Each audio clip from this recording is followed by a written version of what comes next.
hari ini ya, seperti biasa. Kita awali saja bersama-sama dengan membaca basmalah ya. Bismillahirrahmanirrahim. Baik, ini saya izin screenshot dulu, bisa sambil dinyalakan adik-adik untuk kameranya supaya terdata ya nanti.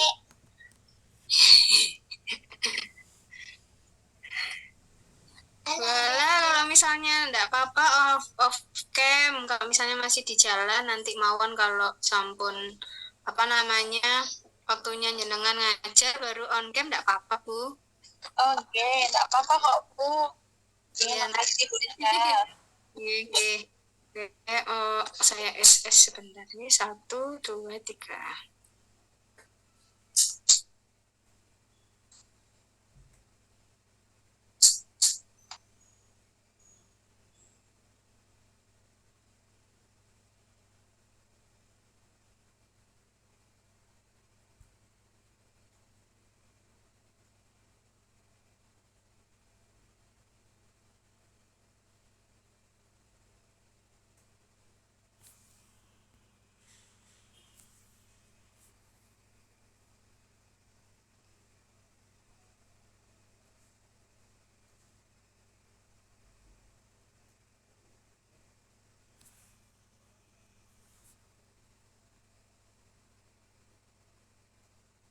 Ya, baik.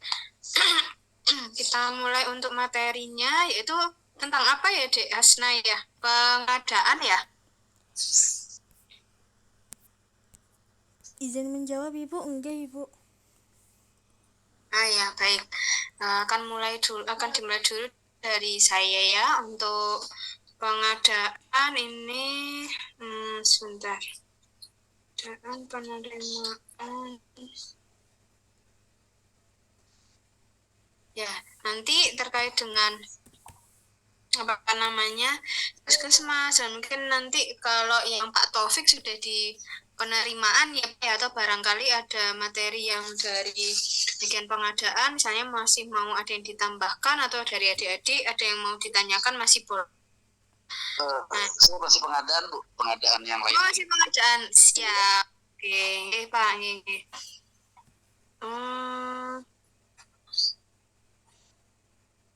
Bentar.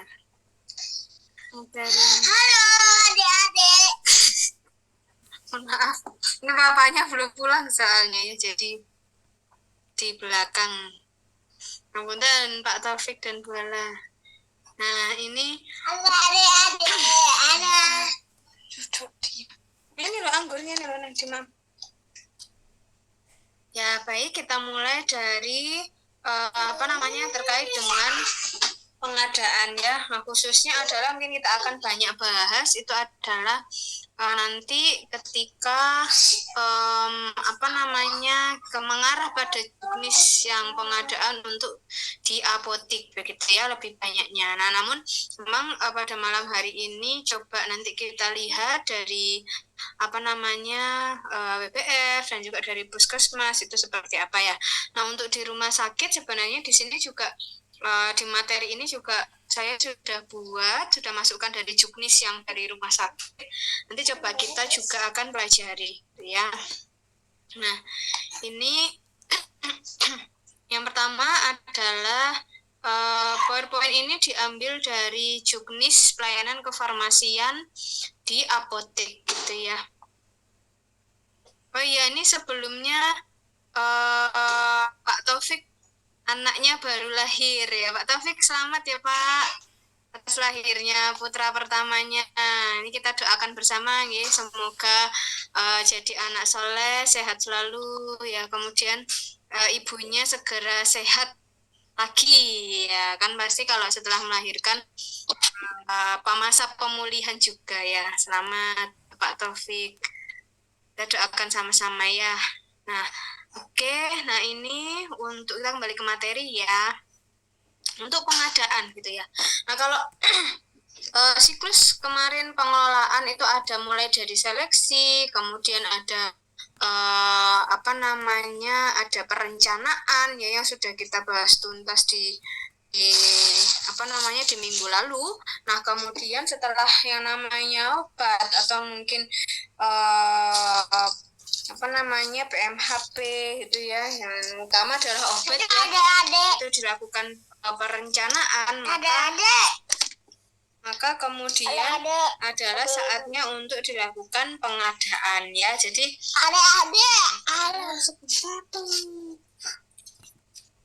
nah, untuk pengadaan ini adalah merupakan kegiatan untuk apa? Yaitu untuk merealisasikan ya, untuk mewujudkan gitu ya kebutuhan yang telah direncanakan dan telah disetujui. Melalui apa ya? Tentu saja melalui pembelian ya, walaupun secara teknis pembeliannya itu bentuknya bermacam-macam. Ada yang misalnya langsung tunai misalnya di apotek gitu ya, atau ada yang mungkin dalam jarak tertentu baru adanya pelunasan. Nah, tapi tetap itu adalah melalui pembelian. Nah, di sini adalah kita bahas terlebih dahulu yang di apotek ya, sesuai dengan juknisnya. Nah, yang namanya pengadaan itu tentu saja adalah kualitas ya dari barang atau produk yang akan kita nanti jual, itu adalah yang penting kualitasnya gitu ya. Nah, untuk menjamin dari kualitas tersebut tentu ada hal-hal yang juga harus kita penuhi gitu ya. Salah satunya adalah ketika pemesanan, ketika proses memesan obat tersebut atau produk tersebut gitu ya, melalui jalur yang resmi ya. Kemudian tentu jalur resmi ini juga sesuai ketentuan perundang-undangan. Jadi artinya apa? Kita memberikan obat kepada pasien itu tentu adalah kualitasnya adalah yang paling baik ya. Nah, pengadaan itu sama dengan pembelian ya. Jadi pengadaan sediaan farmasi, alkes, dan PMHP di apotek itu dilaksanakan dengan pembelian. Pembelian merupakan suatu metode penting ya untuk mencapai keseimbangan yang tepat ya, antara mutu dan harga. Kemudian untuk pengadaan itu harus memperhatikan hal-hal sebagai berikut ya. Jadi pengadaan sediaan farmasi, obat, PMHP misalnya. Di sini yang pertama adalah sediaan farmasi itu diperoleh dari pedagang besar farmasi ya. Tentu yang legal, yang memiliki izin ya. Kemudian yang kedua, misalnya alkes dan PMHP yang akan dilakukan pembelian, dia diperoleh dari penyalur alat kesehatan atau PAK yang memiliki izin juga. Jadi semuanya adalah memiliki izin ya. Kemudian terjaminnya keaslian, legalitas, dan kualitas setiap sediaan farmasi, alkes, dan PMHP yang dibeli. Jadi asli, legal, tentu kualitasnya juga adalah yang nomor satu, yang paling baik. Ya, kalau misalnya itu tidak asli ya berarti ya belum tentu gitu ya kualitasnya bagus. Jadi malah kita menyesatkan gitu ya pada pasien, memberikan produk yang salah, memberikan produk yang palsu. Sediaan farmasi, alkes, dan PMHP yang dipesan datang tepat waktu, sesuai dengan yang sudah kita pelajari pada perencanaan ya, pada sebuah perencanaan. Maka yang namanya lead time itu juga dipertimbangkan ya pada rumus-rumus perencanaan. Yang pasti adalah ketika itu ada terlambat ya, atau ketika datangnya ternyata tidak tepat waktu, maka risikonya apa ya? Tentu stok yang dimiliki juga akan semakin kecil atau bahkan sampai kosong. Maka di sini yang poin 4 itu juga penting ketika melakukan pengadaan. Lalu dokumen terkait sediaan farmasi, alkes, dan PMHP mudah tertelusur. Sediaan farmasi, alkes, dan PMHP lengkap ya, sesuai dengan perencanaan ya. Jadi lebih baik itu adalah ketika pengadaan ya, memperhatikan hal-hal termasuk juga ketertelusuran dokumen, ketertelusuran barang ya. Kemudian juga ada sediaan-sediaan yang kita pesan itu adalah sesuai lengkap dengan perencanaan. Nah, waktu pengadaan obat dilakukan berdasarkan kebutuhan dengan mempertimbangkan hasil analisa dari data apa saja. Yang pertama, dari sisa stok dengan memperhatikan waktu, misalnya tingkat kecukupan obat dan perbekalan kesehatan, lalu kapasitas sarana penyimpanan, dan juga waktu tunggu. Nah, bagaimana pengadaan di apotek? Ini ya, jadi yang pertama adalah teknis ya, pada pengadaan di apotek itu adalah yang dimana itu berdasarkan yang namanya SP ya, atau surat pesanan. Nah, di pertemuan minggu lalu kan Pak Taufik udah sempat memberikan materinya ya terkait dengan pengadaan sekilas itu, bahwa juga ketika untuk di distributor itu juga ketika melakukan pengadaan juga menggunakan SP atau surat pesanan ini. Nah, ini untuk pengadaan di apotek itu juga menggunakan yang namanya surat pesanan. Jadi surat pesanan ini adalah dokumen ya, Dek, ya, dokumen yang resmi ya, yang resmi, yang legal, yang valid ya, yang sangat penting gitu ya, yang digunakan ini apotek ya untuk melakukan pengadaan obat ya, sediaan farmasi di apoteknya. Nah, ini kalau di Juknis adik-adik mungkin sudah download, itu ada, kamu bisa lihat di lampirannya.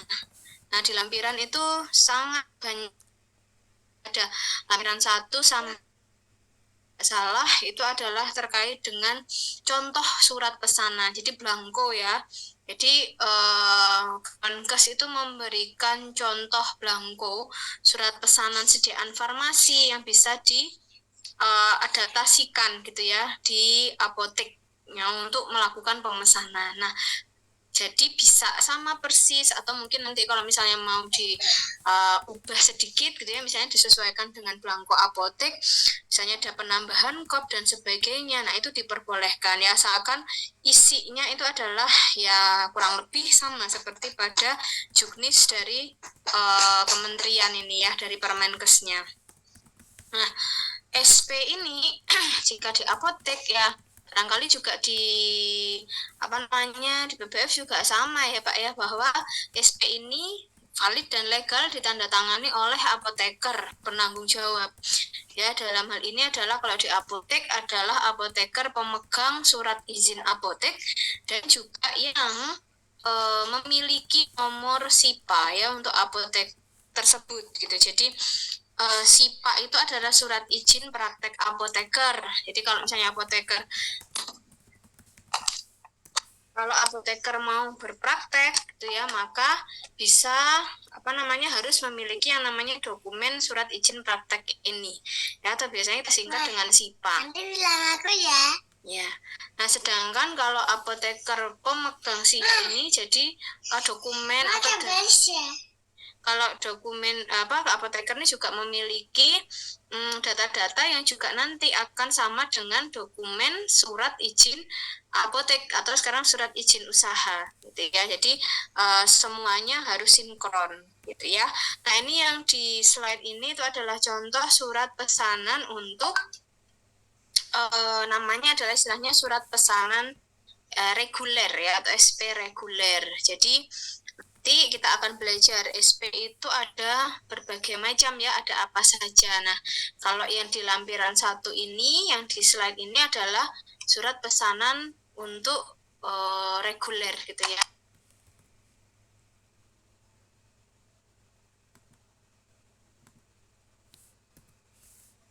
Nah, di sini di SP reguler ini nih ya, yang paling ini adalah data ya, atau validitas dari apoteker penanggung jawabnya.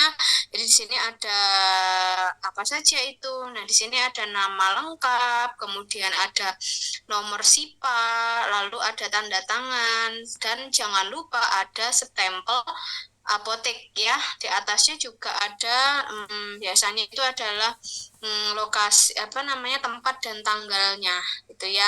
Nah, jadi ada 5 hal-hal tadi yang menjadikan itu atau menjadikan SP ini valid gitu ya. Nah, kalau untuk yang reguler di sini ada yang harus diisi adalah nama apotek, nomor SIA-nya, Nah, kemudian ada alamat, nama apoteker, nomor SIPA ya, lalu di sini ditujukan kepada PBF siapa gitu ya. Lalu di bawah ini adalah apa saja yang dipesan di sini. Nah, kalau untuk SP reguler itu yang bisa dipesan adalah obat-obatan golongan obat bebas, bebas terbatas ya, kemudian juga obat keras namun yang di luar golongan narkosiko, OOT dan juga prekursor ya. Jadi di luar itu maka obat keras bisa dipesan menggunakan SP reguler ini. Nah, kalau untuk memesan obat yang misalnya narkotika, psikotropika, nah itu ada lagi SP-nya sendiri. Nanti kita akan belajar di slide berikutnya ya.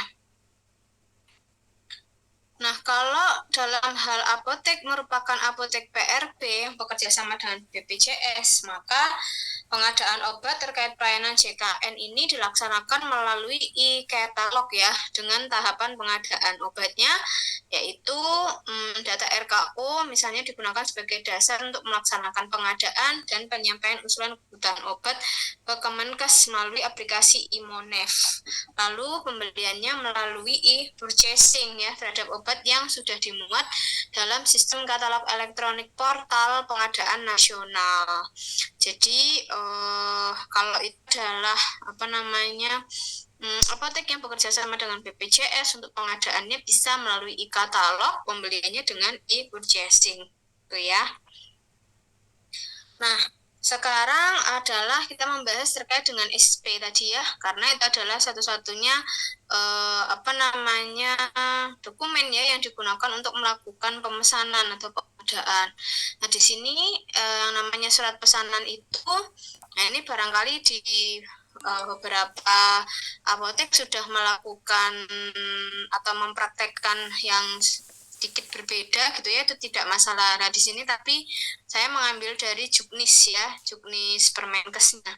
Nah, untuk surat pesanan dibuat sekurang-kurangnya rangkap 2 serta tidak boleh ya dalam bentuk faksimil dan fotokopian. Jadi harus original ya, harus asli. Dokumen kertas yang digunakan itu harus asli.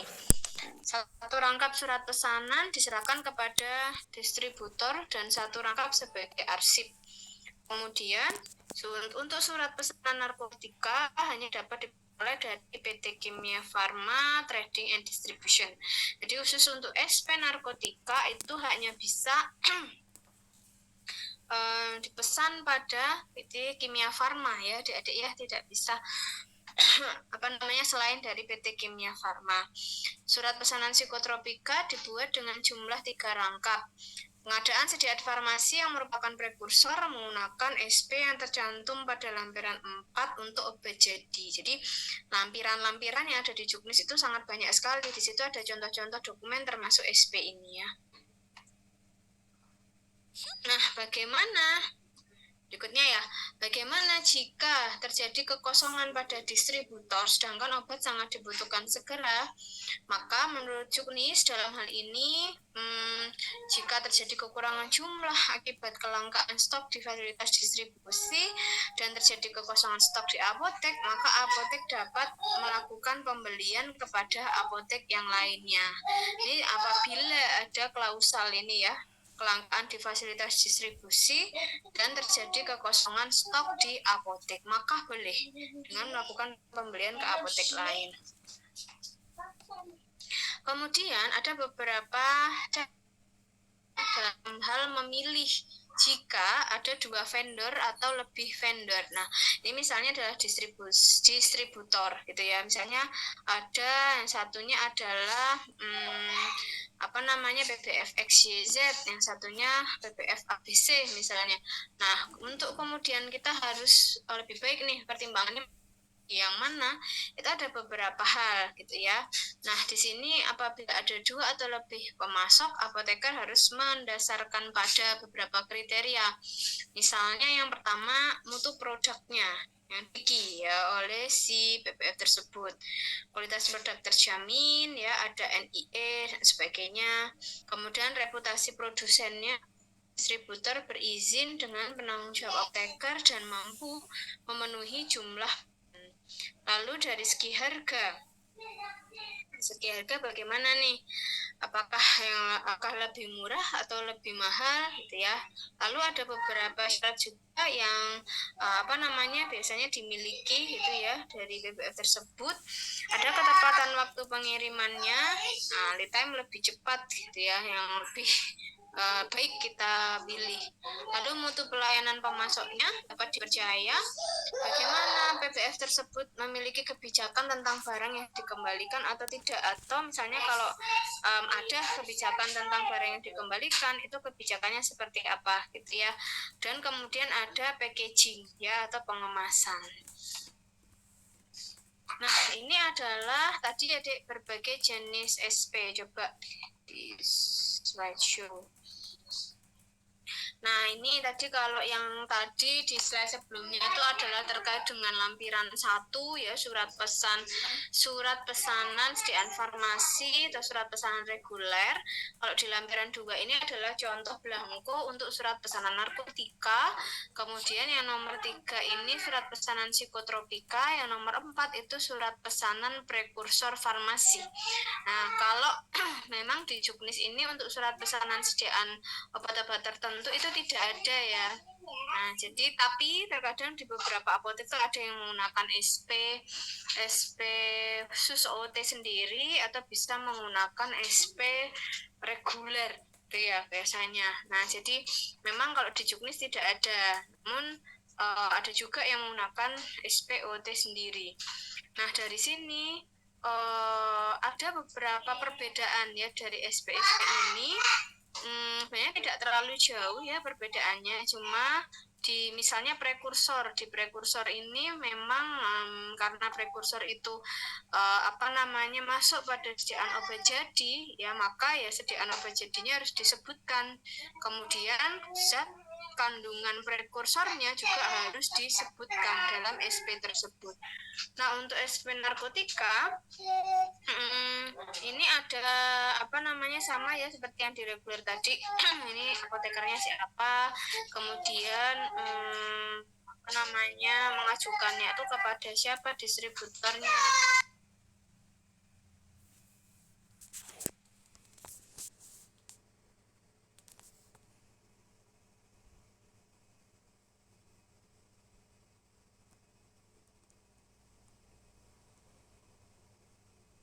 Nah, di sini kemudian narkotika yang dipesan adalah misalnya sebutkan nama obatnya, bentuk sediaan, kekuatan atau potensi, ya, jumlah dalam bentuk angka dan hurufnya. Narkotika tersebut akan dipergunakan untuk misalnya nama apoteknya, alamatnya di mana, ya, lalu ini adalah data validitas dari apotekernya. Perlu Anda ketahui bahwa di sini untuk pesanan narkotika itu hanya berlaku untuk satu jenis narkotika.